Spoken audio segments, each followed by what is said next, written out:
선교 보고하고 설교 부탁을 받고 고민을 많이 했습니다. 할까 말까. 제가 쉬운 사람 아니거든요. 비쌉니다. 아니, 설교하러 다닐 때 저는 비행기 타고 다니거든요. 그리고 영광중앙교회인데 제목을 뭘로 할까 고민하다가 영광이니까 영광자가 들어가는 내가 믿으면 하나님의 영광을 보리라, 이 말씀을 가지고 하자, 그렇게 했는데, 특별히 오늘 갈리부 헌신 예배인데 어떻게 해야 하나님의 영광을 보겠습니까? 관리를 잘 하면 됩니다. 근데 조건이 있어요. 말 없이 관리를 잘 하면은 하나님의 영광을 볼 줄로 믿습니다. 아멘. 네. 필리핀 간지 20년 됐거든요. 20년 됐는데 그 선교사가 현장에 가서 바로 사역하는 게 아니거든요. 되는 것도 아니고. 그런데 한국 교회는 선교지에 가자마자 뭐예요? 선교 보고해라, 선교 편지 보내라. 제가 7월 달에 저는 후임도 좀 미리 받았습니다. 후임이 왔는데 한 달 만에 교회에서 연락이 왔어요. 선교 편지 보내라고. 처음 봤습니다. 아니, 부임한 지 한 달 됐는데 쓸 게 못 있겠어요.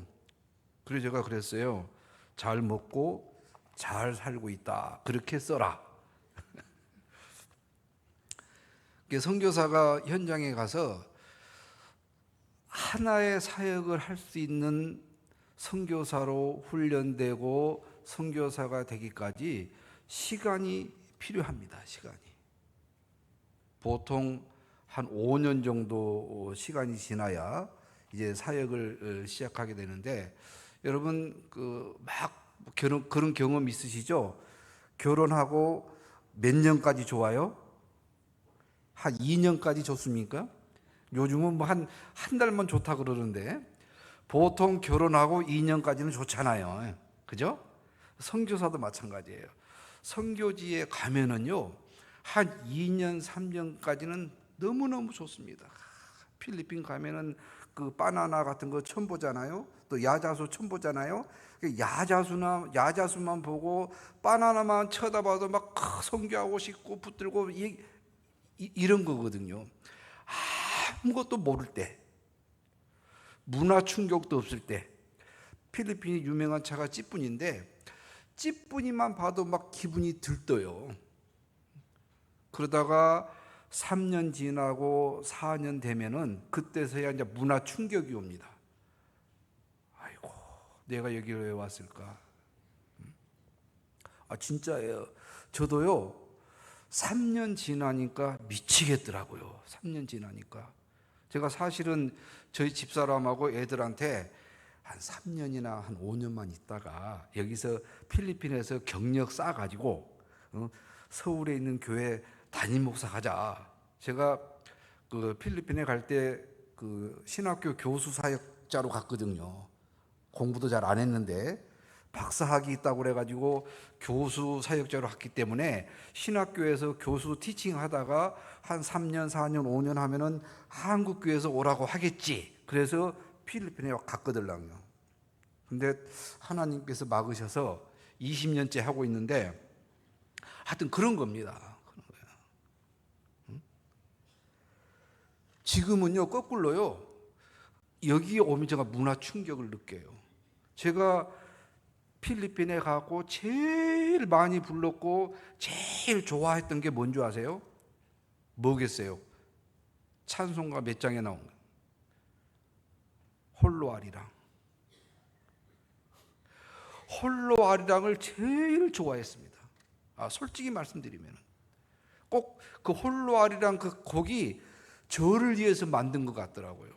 저 멀리 동해바다 외로운, 특히 외로운 섬, 이거 하는데 한 3년 4년 되니까 미치겠더라고. 그때 제가 앓은 병이 처음으로 고혈압. 지금까지 약을 먹고 있거든요. 그리고 이런 단계가 조금 지나가면은 이제 회복의 단계라고 그래가지고 현지인들하고 이야기도 하고 이제는 사역도 하고, 한 5년 정도 지나야 이제 선교사다 그러는 거지. 5년 차. 그래서요, 그 선교사들 가면 저 고참 시니어 선교사들이 뭐 3년 이상 안 된 사람은 말도 못하게 합니다. 처음에 제가 갔더니요, 3년 안 됐다고 그러니까 발언권도 안 주고요 그러더라고요. 지금도 그러거든요. 이런 관광객의 단계, 문화 충격의 단계, 회복의 단계 5년 지나야 한 사람의 선교사가 만들어지는 거예요. 그러면서 사역을 시작하게 됩니다. 제가 제일 처음에 필리핀에 가서 2005년에 가서 아태장신대 교수 사역을 했는데, 그때 주로 하는 일이 뭐겠어요? 교수 티칭보다는 한국에 나가서 한국 교회를 방문해서 사람들마다 만나고 목사님 만나고 돈 걷어다가 우리 아이들 밥 먹이고 필리핀 교수들 월급 주고 그런 일을 주로 했습니다. 그래서 그때만 해도 한국에 가끔 나오면은 사람들 보면은요, 저건 얼마짜리다 다 눈에 들어왔어요. 저 목사님은 얼마짜리 목사님, 저 목사님은 얼마짜리 목사님. 사실 너무 힘들었습니다, 그 생활이. 그리고 10년 정도 티칭을 하다가 10년 마치고 현장에 들어가서 교회를 세우고 센터를 세우고 학교를 세웠거든요. 제가 지금 담임하고 있는 호소리역 교회는 17년 됐습니다.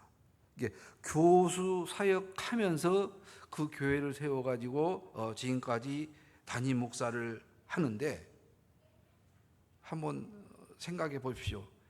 신학교 교수, 한국에도 신학교 교수가 교회하는 경우 있는데 그 교회 안 됩니다. 그거 한 가지만 해야지, 교수하면서 담임 목사 이거 잘 안 되거든요. 그게 되겠습니까? 교회가 교회도 안 되고 신학교도 안 되고, 그러다가 신학교 이제 그만두고 완전히 현장에 들어가서 교회만 하다 보니까 거기서 감동이 생기더라고요. 그전에는요, 우리 교인들이요, 저를 지금은 목사님이라고 부릅니다. 근데 그전에는 선교사님 불렀어요. 그건 뭐예요? 저 양반은 언젠가는 갈 사람.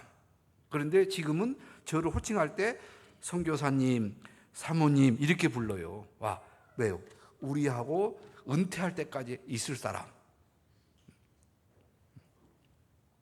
자, 한번 영상을 한번 제가 2022년, 2024년 그리고 보통 하는데 한번 영상을 한번 보시면서 한번 또 하나님 말씀을 나눠보도록 하겠습니다.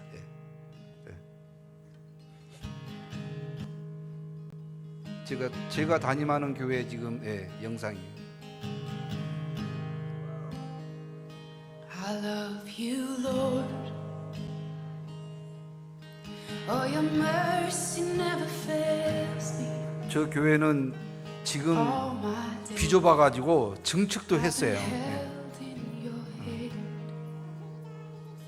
From the moment that I wake up until I lay my head, oh, I will sing of the goodness of God. 'Cause all my life you have been faithful, and all my life you have been so, so good. With every breath that I am able, oh, I will sing of the goodness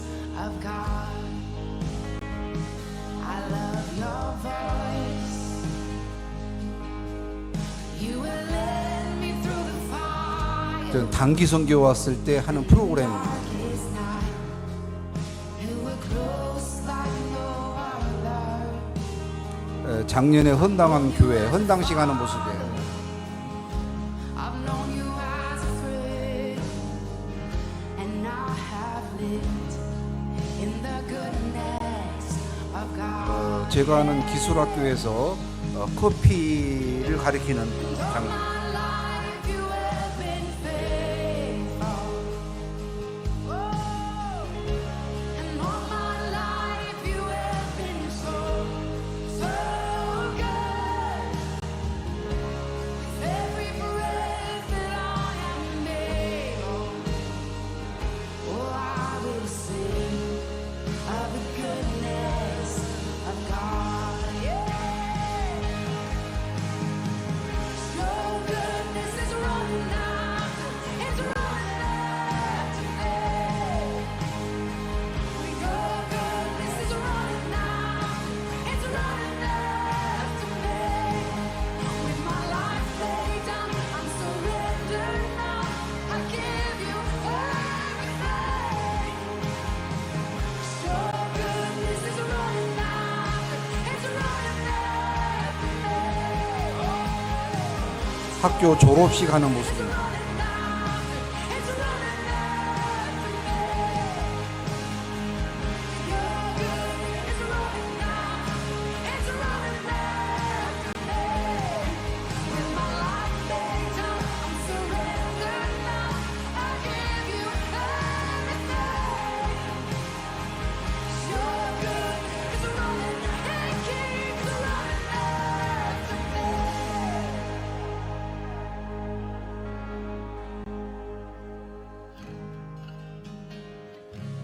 And all my life you have been faithful. And all my life you have been so, so good. 예. 필리핀에서 저런 사역을 하는데 사실은 한국말도 제대로 할 기회가 없거든요. 저희 집사람하고 하루에 2마디 합니다. 여보, 밥 줘. 자자. 집에 방이 많아가지고 어디서 자는지도 몰라요.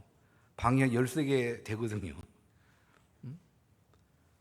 그러니까 한국말도 안 하죠. 그런다고 영어를 잘하느냐? 영어도 안 되지. 그런다고 뭐 따갈로그를 잘하냐? 이제는 따갈로그도 안 돼요. 그러니까 참 한국교회 와서 설교하는 것도 부담스러워요. 설교도 잘 해야 늘잖아요. 그죠? 어쩌다가 하는데 지금 솔직히 말씀드려 코로나 이후로 처음이에요. 코로나 이후로. 그래서 목사님 부탁을 받고 고민 많이 했다니까요. 마가복음 1장 7절에 그런 말씀 있잖아요. 요한이 예수님 보고 말씀하실 때 내 뒤에 오시는 이는 나보다 능력이 많다. 나는 그분의 신발끈도 어떻게 못한다. 내 앞에 계시는 분이 나보다 훨씬 낫는데 제가 감히 여기 설교하겠습니까? 걱정이 많이 되더라고. 그래서 그냥 선교에 관한 그런 얘기만 하다가 마치자 하고 오케이를 했습니다.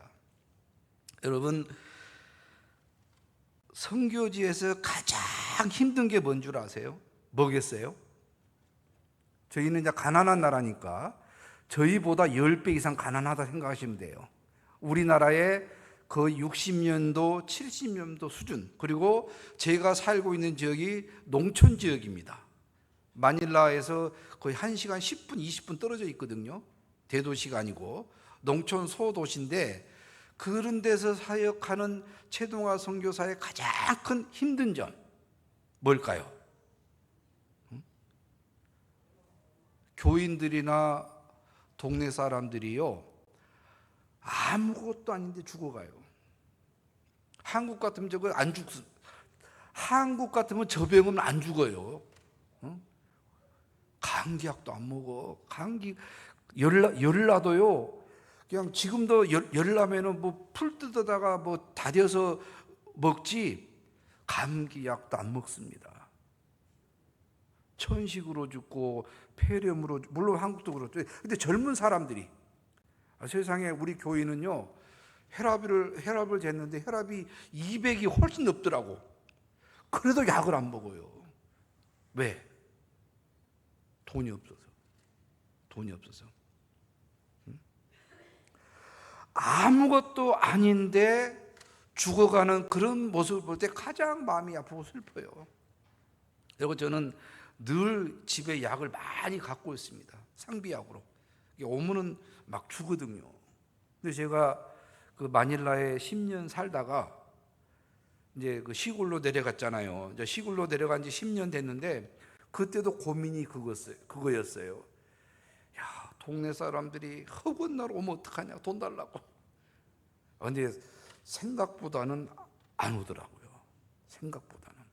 물론 저희 교인들은 옵니다. 목사님, 뭐 돈 좀 빌려주세요.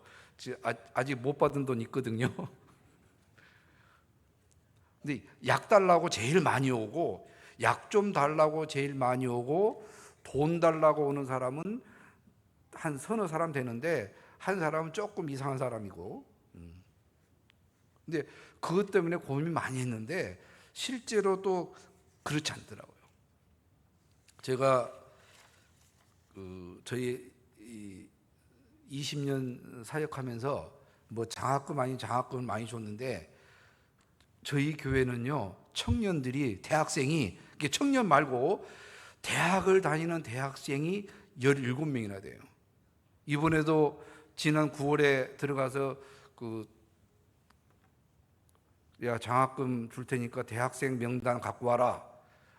휴학한 애들 말고 지금 등록해갖고 수업을 하고 있는 대학생 명단을 달라고 그랬더니 17명이 왔더라고요. 17명.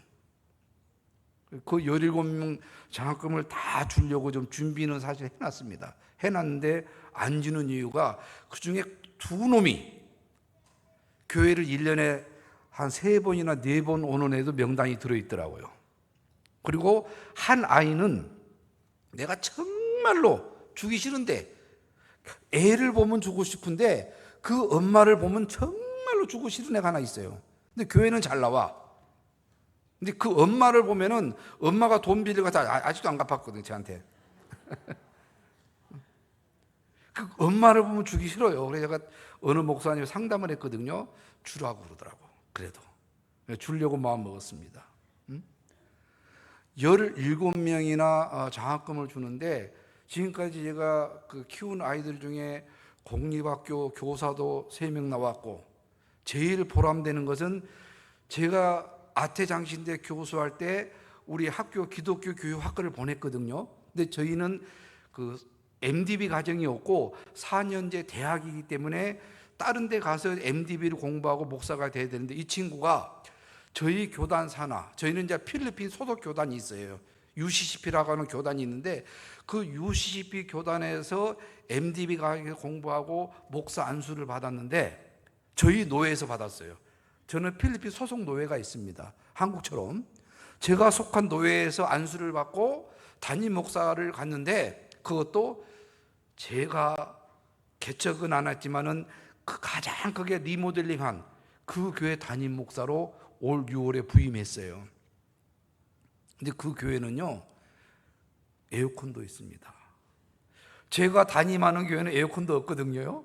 근데 그 교회는 내가 작년에 방문했더니 에어컨이 있더라고요.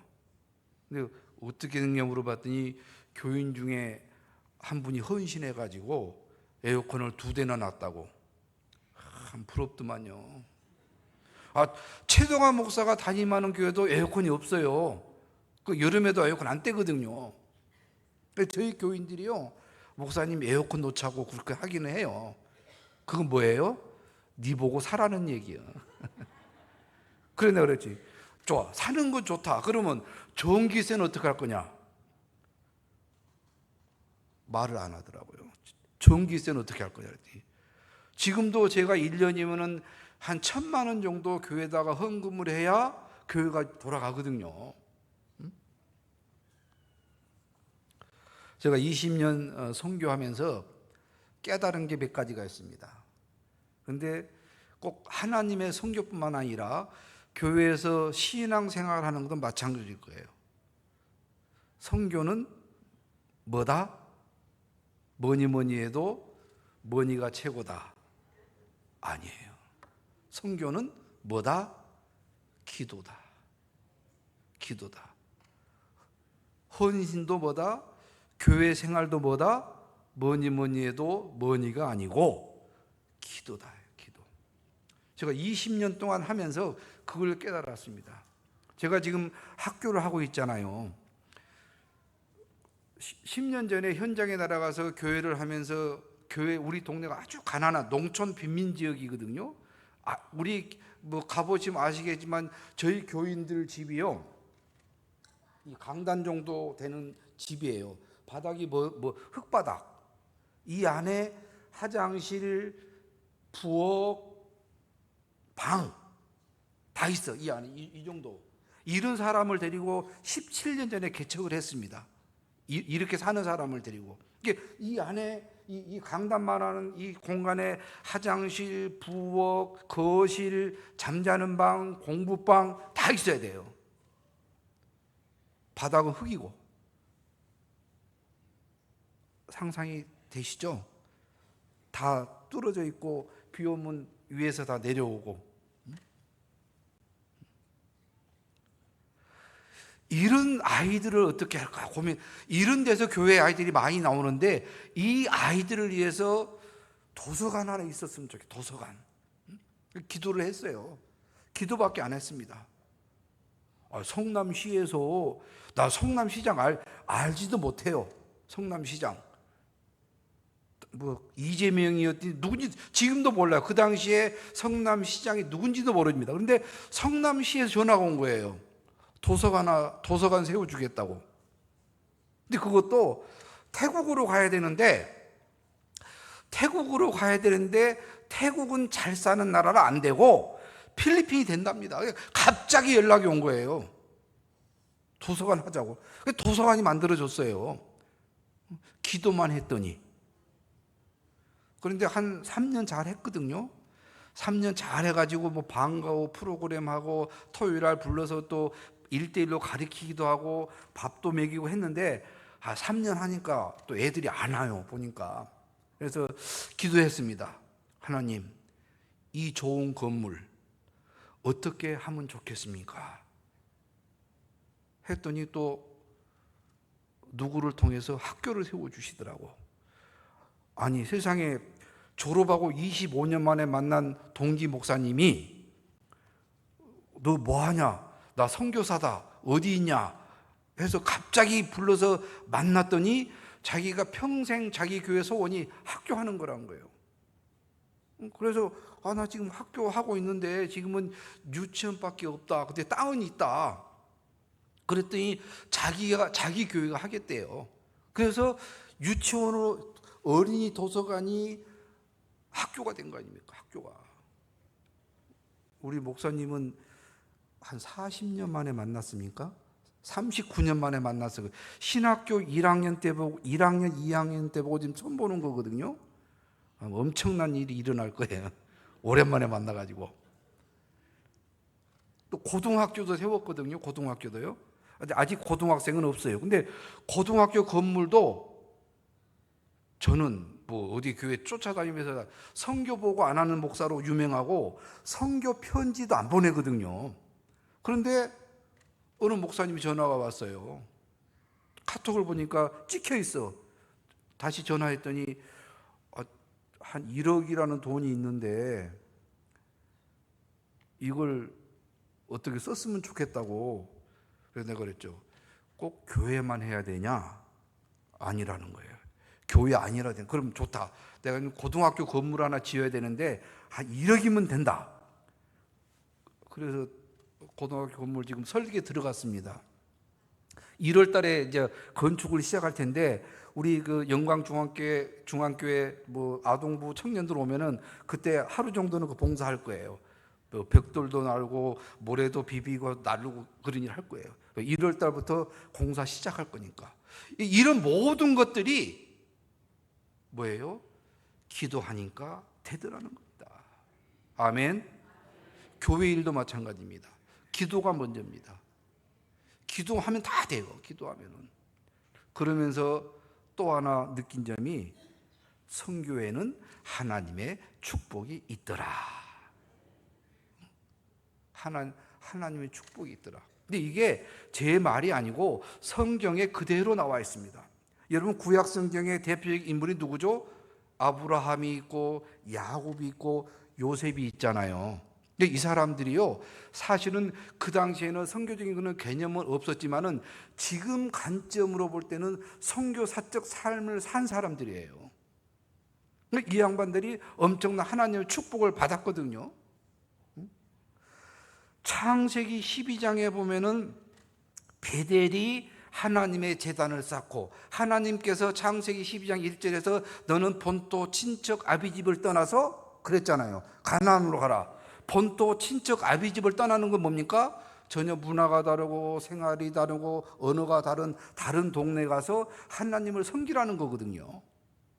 그래서 아브라함이 그 말씀에 순종해서 가나안 땅으로 가지 않습니까? 근데 이 양반이 가는 곳마다 제단을 쌓고 하나님의 예배를 드렸더라. 그렇게 성경에 기록되어 있어요. 아브라함. 야곱도 마찬가지입니다. 야곱이 자기 어머니와 자기 아버지 함께 살았습니까? 아니거든요. 자기 어머니하고 자기 아버지, 자기 형제들하고 살지 못하고 예삼촌, 문화가 전혀 다른 예삼촌 라반의 집에서 살았어요. 어렸을 때. 이것도 뭐예요? 선교적 관점에서 보면은 선교사라는 거예요. 그런데 재밌는 고백이 있습니다. 창세기 28장 20절에 보면은 라반이 그런 고백을 해요. 하나님께서 나와 함께 하시어 내 가는 길을 지켜 주소서. 너로 인하여 내가 하나님의 복을 받았다. 그런 고백을 합니다. 그런 고백을 해요. 쭉 읽어보면은. 그러니까 그 라반에게 야곱이 하나님의 선한 영향력을 끼쳤다 그런 말이에요. 선한 영향력. 이거 중요한 얘기입니다. 이 영광 바닥이 좁잖아요. 그죠? 영광 바닥이 좁은데 뭐 장로님, 어느 장로님께서 길바닥에서 요거 한번 해보세요. 그러면은 하루만 지나면은 영광 시내 다 퍼질 겁니다. 영광 중앙교회 모 장로님이 욕을 했다더라. 뭐 횡단보도를 안 지켰다더라. 하루만 되면 다 퍼집니다.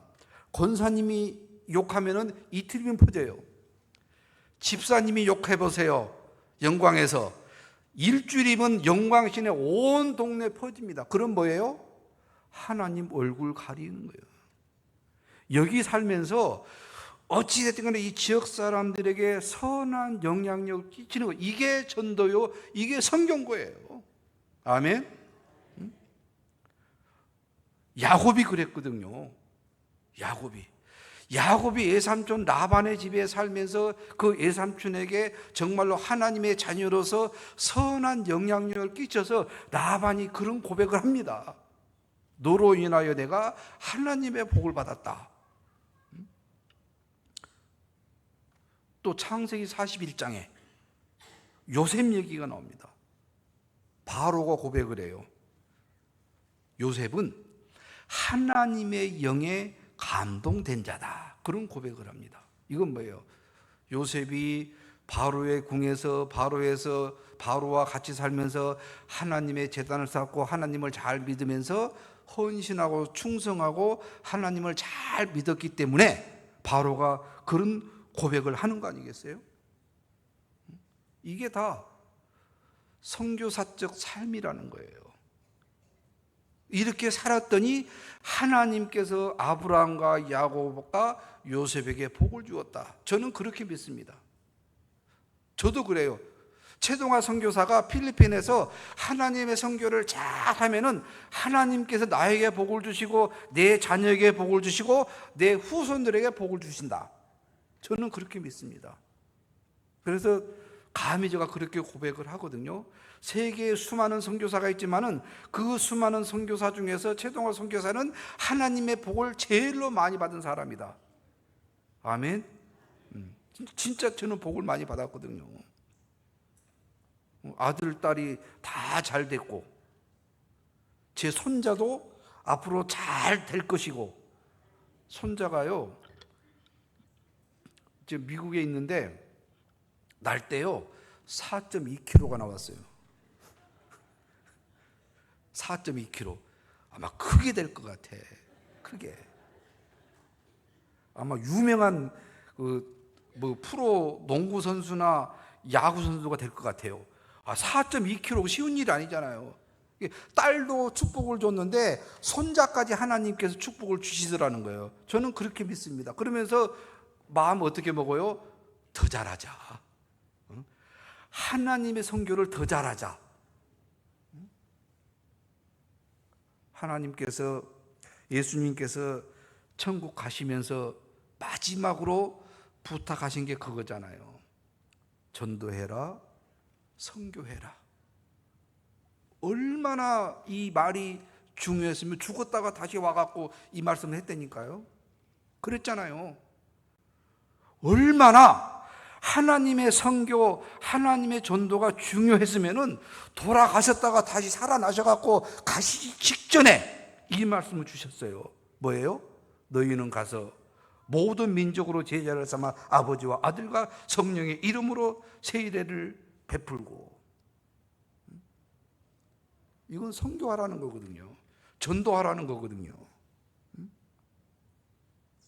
그렇습니다. 이 말씀을 믿고 예수님께서 내게 말씀해 주신 이 말씀을 믿고 실천하면은 내가 하나님의 영광을 보리라. 요한복음 11장 40절 말씀. 죽은 나사로를 살리신 예수님께서 나사로의 누이 마르다와 마리아에게 주신 말씀이에요. 네가 믿으면은 하나님의 영광을 보리라. 네가 믿으면은, 나사로가 죽지 않았다고 한 그 말을 네가 믿으면은 살아있는 나사로를 볼 것이요, 네가 하나님의 영광을 볼 거라, 그런 말입니다. 자, 그러면은 믿는다는 게 뭐겠어요? 믿는다는 게 중요한 거예요. 믿는다는 것은 덮어놓고 믿는 걸 말하는 거예요. 저 믿습니다, 믿습니다, 주여, 이걸 말하는 겁니다. 하나님의 말씀을 지키는 것이요, 순종하는 것이요, 따르는 거예요. 따라야 하나님의 영광을 보는 겁니다. 저는 그래요. 우리 모두가 이왕 신앙생활 하는 것 하나님의 영광을 봤으면 좋겠습니다. 예수님께서 우리에게 말씀하신, 마지막으로 부탁하신 이 말씀 앞에 순종하고 헌신하고 실천할 때 우리 모두는 하나님의 영광을 볼 줄로 믿습니다. 관리 잘 하시면은 하나님의 영광을 봅니다. 아멘. 말 없이 관리부원 역할 잘 하시면은 하나님의 영광을 봅니다. 그랬잖아요.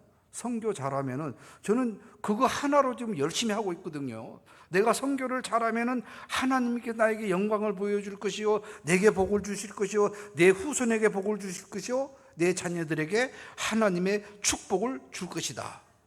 이런 믿음 가져보세요. 그리고 한번 정말로 믿음 생활을 은혜 가운데 잘 해보시기 바랍니다. 분명히 하나님의 영광을 볼 줄로 믿습니다. 아멘. 기도하겠습니다. 참 좋으신 아버지 하나님, 은혜와 사랑